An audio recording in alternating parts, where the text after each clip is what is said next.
10 miles west of Tombstone, where the San Pedro River cuts a quiet line through the southern Arizona desert, there is a town that history almost forgot. Not because nothing happened there. Quite the opposite. Fairbank happened to be in exactly the wrong place at exactly the right time, close enough to Tombstone to be shaped by its violence, remote enough to be abandoned without anyone noticing for very long. It was never glamorous. It never had a motto. It never made it into the movies. It just quietly absorbed the darkness of everything around it. And then it went silent. Its name is Fairbank, and the silence it settled into is the kind that has weight. Before it had a name, before it had a railroad or a saloon or a cemetery on the hill above the river, this stretch of the San Pedro Valley was already ancient with the dead. The Hohokam people had lived and died here for centuries. Long before any prospector or railroad man set foot in this desert, this ground had already been a place of burial, of ceremony, of human lives pressing into the earth and leaving their mark. The soil along the San Pedro River holds the bones of people no history book ever named. The railroad came in 1881, and with it, everything changed. Fairbank began as a simple stagecoach stop called Junction City, a waypoint on the road to Tombstone, nothing more than a place to change horses and keep moving. Then the New Mexico and Arizona Railroad drove its tracks through the valley, and suddenly this quiet bend in the river became something that mattered. It was renamed for Nathaniel K. Fairbank, a Chicago investor who had financed the railroad and held interests in the silver mines around Tombstone. A man who likely never spent a night in the town that bore his name put his mark on it forever. That is a particular kind of irony that the frontier specialized in. Fairbank became the closest railhead to Tombstone, the point where everything going into the boomtown arrived and everything coming out departed. Supplies, mail, men, silver ore, it all passed through Fairbank first. Wells Fargo opened an office. 5 saloons opened, 4 stores, 3 restaurants, a school, a jail, a hotel grand enough to have a name, the Montezuma, built in 1889 to accommodate the constant flow of travelers waiting for the next connection to Tombstone. At its peak, nearly 500 people called Fairbank home. That is a modest number compared to the boomtowns nearby. But what Fairbank lacked in size, it made up for in exposure. Everything that moved through the desert southwest in those years passed through this town, and not all of it was silver ore and dry goods. Violence passed through Fairbank too. Death moved through it the way the river moved past it, quietly, steadily, without asking permission. The cemetery was built on a hill half a mile from town, high enough to look out over the San Pedro River and the mountains beyond. It was needed. Disease, fire, murder. Fairbank buried them all. 54 people are known to be interred there. 38 adult men, 11 adult women, 5 children. Some graves have markers, some do not. 5 children.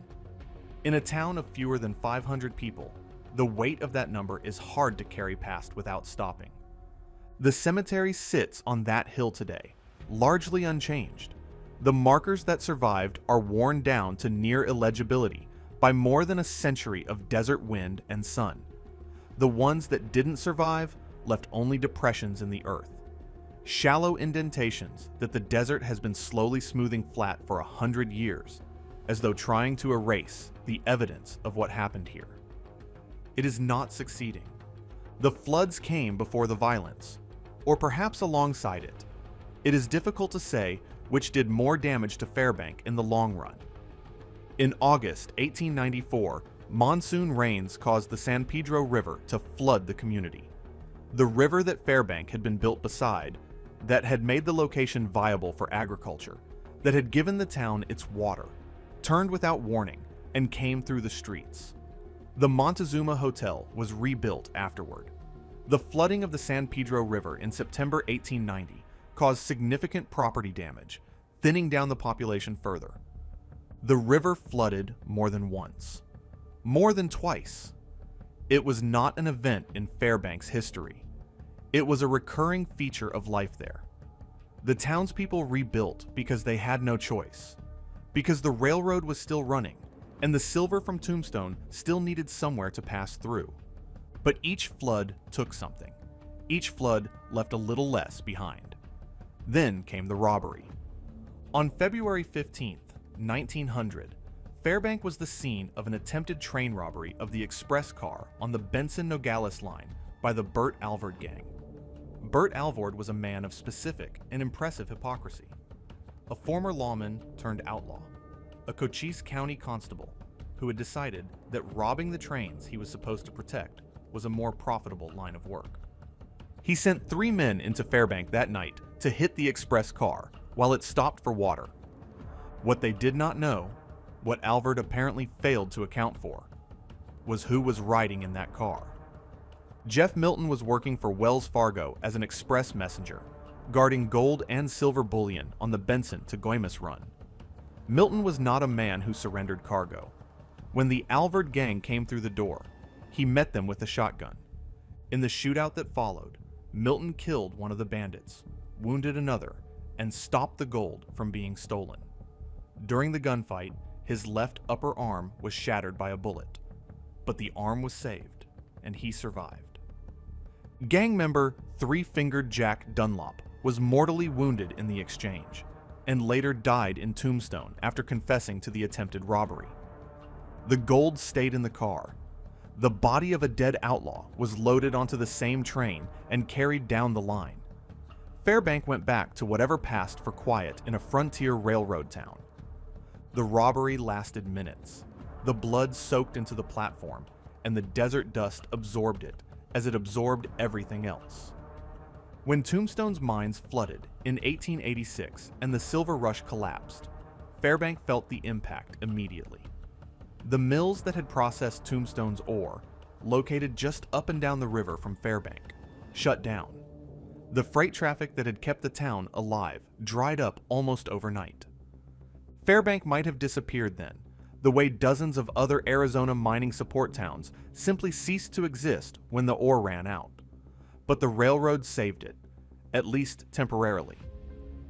Bisbee's Copper Queen mine linked to Fairbank's depot in 1889, giving the town a second life as a transit point for copper instead of silver. A reprieve, not a rescue.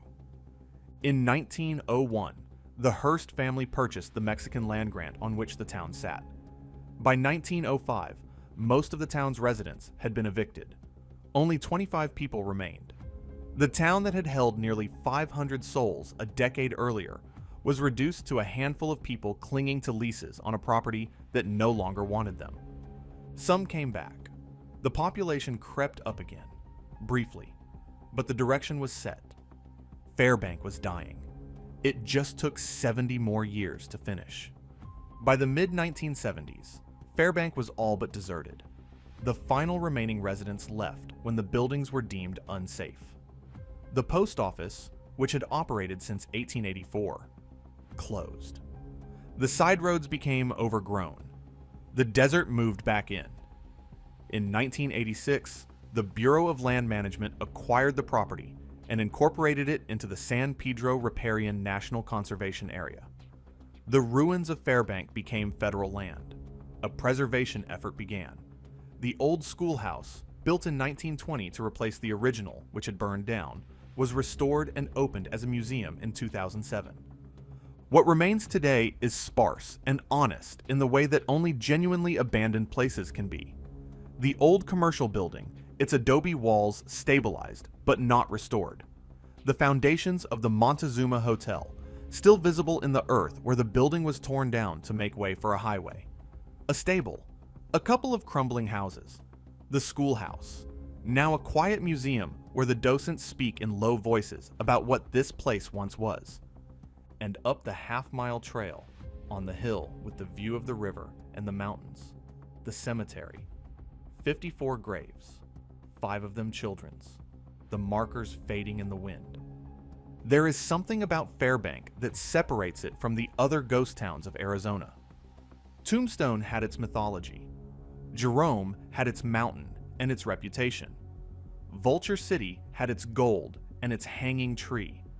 These are places that announced themselves, that made noise, that left stories big enough to fill books and films and paranormal investigations. Fairbank never announced anything. It was a working town, a functional town, a place people passed through more than they stayed in, a junction, a waypoint, a necessary stop on the way to somewhere more important. That ordinariness is, in its own way, the most unsettling thing about it. Because the cemetery on the hill doesn't care about mythologies. The 5 children buried up there didn't die in a gunfight or a famous flood. They died the way people die, in hard places. Of disease, of poverty, of the grinding difficulty of frontier life in the Arizona desert, so far from anything that might have saved them. The San Pedro River still runs past the town site, quieter now than it has been in decades, its banks restored and protected, birds filling the cottonwood trees along its edges. Nature has reclaimed what the town gave up. But the graves remain on the hill, and the schoolhouse stands in silence. And the foundations of the Montezuma Hotel lie just beneath the surface of the highway shoulder, holding the ghost of every traveler who ever waited in that lobby for a train that would carry them somewhere better. Fairbank never asked to be remembered. It served. It flooded. It bled. It emptied. And now it waits. Patient as the desert, quiet as the dead on the hill above the river, for someone to notice that it was here all along.